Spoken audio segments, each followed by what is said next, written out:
কেমন লাগছে সেজে? ভীষণ ভালো লাগছে, যত বলবো মনে হচ্ছে যেন কম বলছি। প্রথমত আমি তো দেখতে ভালো না, কিন্তু দিদির হাতের ছোঁয়ায় আমার নিজের দিকে নিজের তাকিয়ে থাকতে ইচ্ছা করে। দাঁড়াও। তো আজকে চলে এসেছি, দেখো এই দেখো, এই যে দিদির সাথে মাঝে মধ্যেই দেখা হয়, কিন্তু দিদির ক্যামেরায় অনেক কদিন পর আসলাম। দিদি আমার থেকে এতটাই লম্বা, দিদিকে নিচে হতে হচ্ছে। চেয়ার দিয়েছি, তুমি বসো, তাহলে সুবিধা হবে। এই দেখো এবার তোমার থেকে লম্বা হয়ে গেছি। আজকে দিদির কাছে সাজবো, তো আমি তো ভীষণ খুশি, কারণ দিদির সাজের হাত খুব ভালো। আর সাজগোজ এটা তো হচ্ছে অনেক দূরের ব্যাপার। সব থেকে আগের ব্যাপার হলো দিদি আমার অনেক অনেক আগের পরিচিত, বেশ কয়েক বছরের। আমরা অনেক কবার দেখা করেছি, দিদির বাড়ি গেছি, কখনো ভিডিও শেয়ার করেছি, কখনো করিনি, খুব কম ভিডিও করা হয়েছে। তো সাজটা অনেকটা দূরের ব্যাপার, আমাদের মধ্যে খুব ভালো একটা সম্পর্ক আছে। এই তো মানে 4-5 দিন আগে ইসকনের সামনে দেখা গিয়েছিলাম, তখনও দিদির সাথে দেখা হয়েছে। আমি আসছিলাম নবদ্বীপ, তো আমি দেখেই নেমেছিলাম। তো বলছে কি যে তুমি আমার বাড়ির কাছ থেকে ঘুরে যাচ্ছ, কেন আসছো না? আমি বললাম আমি যেখানে যাই না সেখানে যাওয়ার উদ্দেশ্যেই যাই। আমি তোমার বাড়ির সামনে দিয়ে যাচ্ছি বলে তোমার বাড়ি যাব সেটা নয়, কিন্তু তোমার বাড়ি যাওয়ার উদ্দেশ্যেই যাব।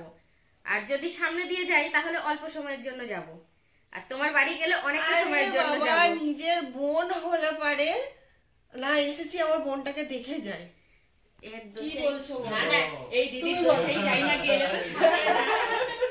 দেখেছো বলো, এটা ঠিকই একদম বাস্তব না, এই দিদি গেলে তো ছাড়তে চায় না। এখানে দেখো এই রাস্তাটা বার করলাম, হ্যাঁ সেটা আমরা বলি। হ্যাঁ আর আমি একটু যদি বুঝতে পারতাম। টাইম থাকে না সেই টাইমটা। আর তোমার বাড়িতে গেলে ঘন্টা তিনেকের নিচেই বাবা কেন এর আগে আমরা সেই রাত্রির এখানে চাকরি বেরিয়ে বাড়ি থেকে আমরা একটা কাজে যাচ্ছি, সে তোমার পার্লারে যখন ফেসিয়াল করতে যাই, আমরা দুজন ফেসিয়াল করলাম তোমার বাড়ি থেকে 9টার পরে। হ্যাঁ সেদিন ঝড়ও হয়েছিল, ঝড় বৃষ্টি, বাপরে বাপ। সাথী পৌঁছেছো না?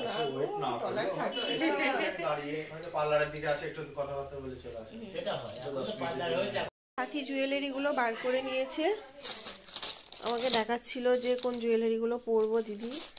তো দেখা যাক, ওকে ফাইনাল লুক দিই, তারপর দেখবো এগুলো পরিয়ে কোনটা যাচ্ছে, তো সেটাই পরাবো আর কি। সাথী তাহলে এই জুয়েলারি গুলোই তুমি পরছো?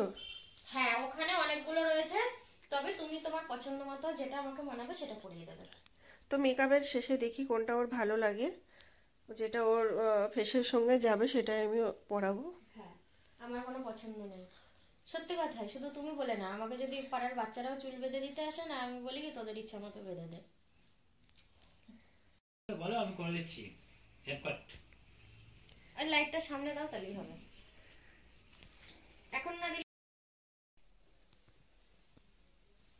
না, আমাদের ব্লগের শুট নাও এখন। আমি দুটো ব্লগ করছি তো।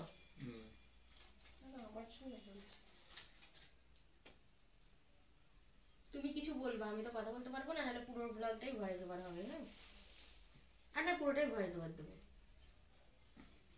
না, কিছু কিছু কথা বলবো।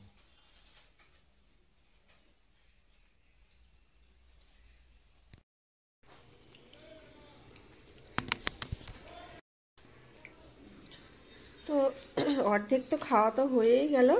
আর এখানে করেছে দেখো, পালং শাক দিয়ে, মূলো দিয়ে আর বড়ি দিয়ে একটা ঘন্ট, এখানে বেগুন ভাজি, ডাল, ফুলকপির তরকারি, আর এখানে দেখো মাছ।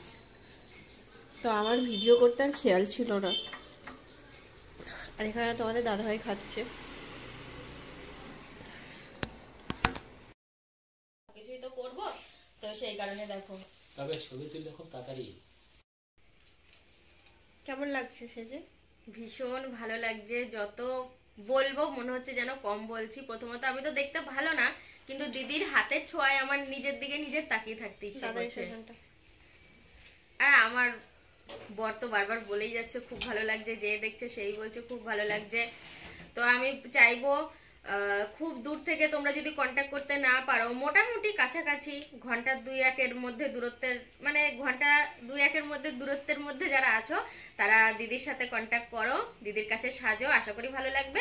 একবার সাজলে আবার আরেকবার ডাকবে তোমরা। দরকার হলে একটা করে মেসেজ করো, ঠিকানাটা বলে দাও। কমেন্ট করলে তুমি কমেন্টে ডিটেইলসটা তখন ইনবক্সে দিয়ে দেবে। ঠিক আছে, হুম চলো।